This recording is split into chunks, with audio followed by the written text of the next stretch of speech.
The big news this afternoon, and it's still, we're getting information by the second, Patrick Mahomes signing a 10-year extension with the Chiefs. Adam Schefter's been all over this. He's reporting that it is the richest contract in NFL history, which has shocked no one, in that it's over $400 million. And the question is how much over $400 million, Dave? Because it, from all accounts, it sounds like his deal is going to be a percentage of the salary cap, which could take this deal to like $500 million. This is, you know, if you're going to invest in anyone right now in the NFL, it would be Patrick Mahomes. So just a huge deal for the Chiefs, for Patrick Mahomes. And if you're a Dallas Cowboys fan, it's a huge deal for Dak Prescott, who's waiting to sign his deal as well. But yeah, big money. Who else does this affect? I mean, this, you know, Lamar Jackson's also in this conversation. Yeah, good point. On how it affects him. And this is interesting, tying it to a percentage of cap. And, you know, looking at the top 10 players in the NFL, and a handful of them quarterbacks, Brady, Breeze, Ben Roethlisberger, and Russell Wilson, 4 through 1. And Russell Wilson had that huge aberration at $70 million last year. But the other guys, 35, 39, and $46 million for Big Ben in Pittsburgh. Mm-hmm. And this one tied to the cap. First of all, just negotiating a long-term deal at this time is very interesting, because if you think about it, hockey's involved in negotiating a CBA at this time, and it's purported to be a 6-year deal on the table, and factors in what we're going through today in the pandemic and revenues and pending TV deals. There's a TV deal up with NBC this summer. Mm-hmm. So many different factors go into the CBA. And yet the NFL, the protection of that TV deal they have is what lets them do this. But think about them stepping up and locking up their big guy in Kansas City at really a time when no one is looking at doing anything long term. It's interesting. You know, I got buddies in the M&A business and mergers and acquisitions, and they say deals are lining up, but no one's willing to step up and do deals right now until they know better where the economy is going. Mm-hmm. And a lot of that is obviously tied to the U.S. election in November. But just where is this economy going? How much trail time is the pandemic going to cause? And how is it going to affect sports in every single manner? When are fans coming back? You know, when is the game coming back to full capacity?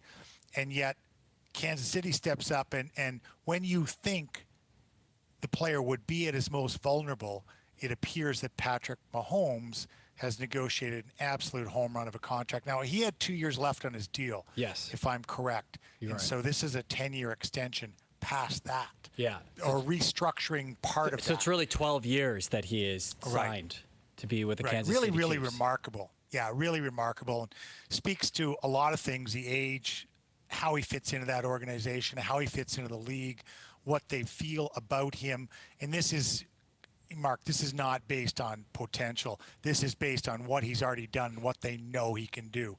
You know, this isn't a kid coming in, an unproven kid, you know, who did great in college, and they say, we think he's going to be really good. We know he's really good. We know he's one of the absolute best.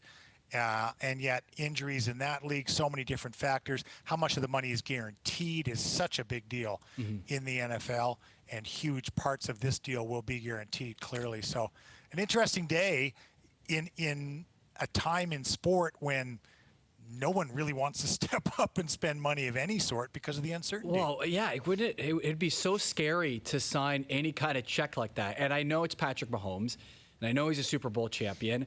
But as you pointed out, we don't know what the NFL season looks like this year. We don't know if fans are in the buildings and if you're getting those ticket money and concessions.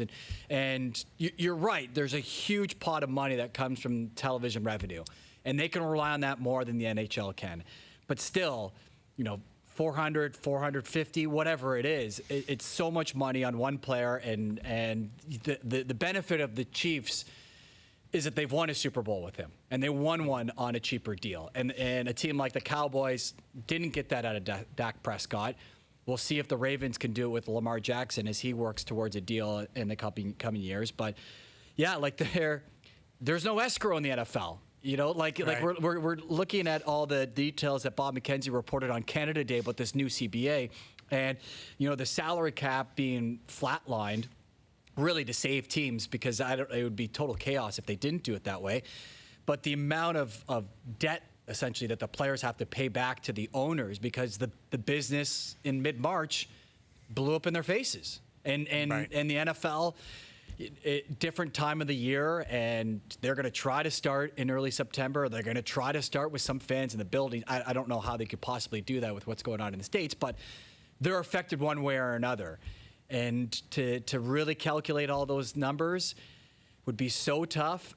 I'm wondering if you've ever been in a room where, regardless of what's going on with your team or in the world, someone steps up and says, we just got to get it done, and we'll worry about that in the future because this player is so good. Yeah, that's such a tough call, and it's an even tougher call right now with so many unknowns. And what does that mean? I mean, I think, in sitting in a city and watching it, I would say it was John Tavares.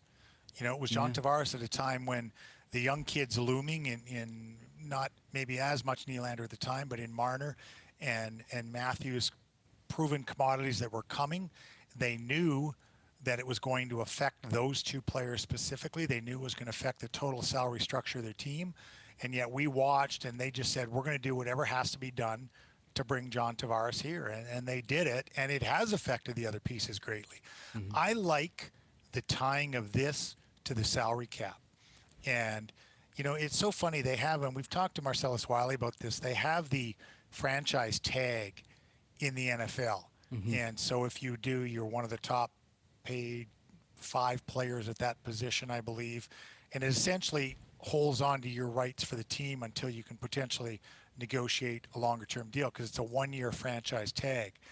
And what this does, though, if this sets the bar for Patrick Mahomes and they can afford him at this rate for this year, and it's tied to that exact percentage. Now, we don't know if it's an escalating percentage either. They may say, okay, the next 3 years we're at, 10% of the overall cap, and or 12% of the overall cap, and then it goes up to 14 if he wins again. There could be qualifiers like that in there.